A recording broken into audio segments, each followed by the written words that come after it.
बिस्मिल्लाहिर्रहमानिर्रहीम। बुखारी जिल्दोम सफ़ा नंबर 1114 हदीस नंबर 4101 में हजरत जाबिर रजी अल्लाह ताला अन्हु फरमाते हैं कि मैंने रसूल अल्लाह सल्लल्लाहु अलैहि वसल्लम की खिदमत में अर्ज किया, या रसूल अल्लाह, मुझे घर जाने की इजाजत दीजिए। चनाचे घर आकर मैंने अपनी बीवी से कहा कि मैंने नबी करीम को ऐसी हालत में देखा है कि सब्र ना हो सका। तुम्हारे पास खाने को कुछ है? बीवी ने कहा, मेरे पास कुछ जौ हैं और बकरी का एक बच्चा है। चनाचे मैंने बकरी का वो बच्चा ज़िबा किया और बीवी ने जौ पीसे, यहाँ तक के गोश्त को हमने पकने के लिए हांडी में रख दिया। फिर मैं हजूर नबी करीम की खिदमत में हाजिर हुआ तो आटा टूट चुका था, खमीर उठने लगा था, हांडी चूल्हे पर थी और पकने के करीब थी। हजरत जाबिर ने आपकी खिदमत में हाजिर होकर अर्ज किया, मुख्तसर सा खाना है हजूर, आप तशरीफ ले चलिए या एक दो आदमी आपके साथ हों। रसूल अल्लाह सल्लल्लाहु अलैहि वसल्लम ने पूछा, कितना खाना है? मैंने बता दिया, इतना है। आप सल्लल्लाहु अलैहि वसल्लम ने फरमाया, अच्छा खासा है, और साथ ही ये भी फरमाया कि जब तक मैं ना आ जाऊं बीवी से कह दो कि ना हांडी चूल्हे से उतारे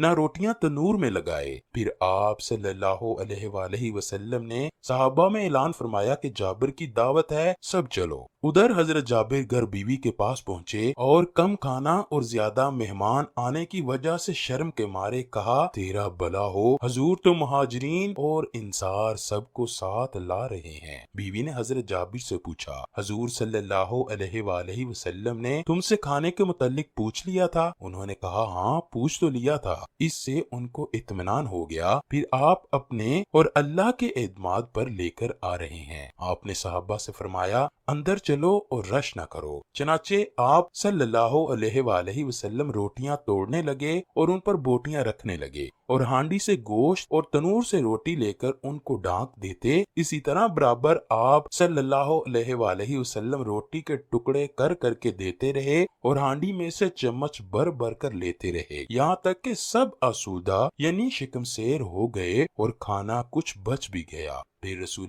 करीम सल्लल्लाहु अलैहि वसल्लम ने हजरत जाबिर की बीवी से फरमाया, ये तुम खुद भी खाओ और मोहल्ले पड़ोस में भी हदिया भेजो, इसलिए कि लोगों को भूख लायक है। इसी हदीस का दूसरा हिस्सा मौलाना अब्दुल रहमान जामी ने शवाहिदुन नबुव्वत सफ़ा नंबर 104 में जिक्र किया है। वो लिखते हैं कि जब हजरत मोहम्मद सल्लल्लाहु अलैहि वसल्लम हजरत जाबिर रजी अल्लाह ताला अन्हो की दावत पर उनके घर तशरीफ लाए तो हजरत जाबिर ने बकरी का बच्चा ज़िबा किया। तो उस वक्त उनके दो बच्चे बकरी को ज़िबा होते देख रहे थे। वो बच्चे अभी ना समझते। उनमें से बड़ी भाई ने छोटे से कहा कि हमारे वालिद ने हमारी बकरी के बच्चे को भला किस तरह ज़िबा किया है, आओ मैं तुम्हें बताता हूँ। चनाचे बड़े भाई ने छोटे भाई को जमीन पर लेटाकर उस पर छुरी चला दी, जिसकी वजह से छोटा भाई ज़िबा हो गया। जब बड़े भाई ने देखा कि मैंने बहुत बड़ी गलती की है तो घर की छत पर चढ़ गया। जब उसको पता चला कि मेरी माँ मेरा पीछा कर रही है, उसने छत से छलांग लगा दी, जिस वजह से वो भी मर गया। हजरत जाबिर रजी अल्लाह ताला अन्हो की बीवी ने देखा कि मेरे दोनों ही बच्चे मर चुके हैं। उन्होंने अपने बच्चों के मरने पर शोर शराबा ना किया। उन्होंने दावत की वजह से नबी करीम से ये बात छुपा ली, क्योंकि ये खबर सुनकर नबी अकरम बहुत परेशान होते और दावत को अधूरा छोड़ जाएंगे, फिर ये घर सोग वाला बन जाएगा।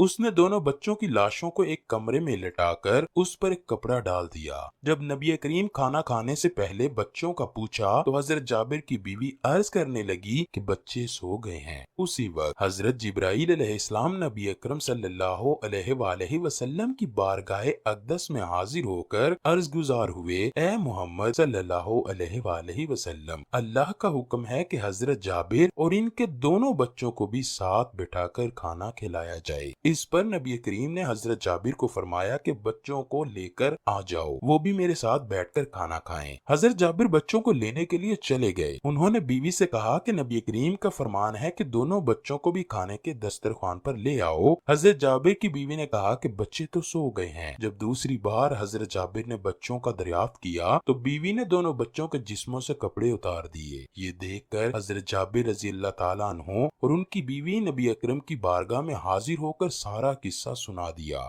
اس پر نبی کریم کے پاس حضرت جبرائیل دوبارہ تشریف لائے اور عرض کرنے لگے کہ اللہ کا حکم ہے کہ آپ ان بچوں کی لاشوں پر جا کر دعا فرمائیے، اللہ تعالیٰ سب کچھ ٹھیک کر دے گا۔ اللہ کے آخری نبی حضرت محمد صلی اللہ علیہ وآلہ وسلم نے بچوں کی لاشوں کے پاس جا کر دعا کی تو بچے اللہ کے حکم سے زندہ ہو گئے۔ یہ دیکھ کر سب بہت خوش ہوئے۔ حضرت جابر نے بہت سے غزوات میں حصہ لیا۔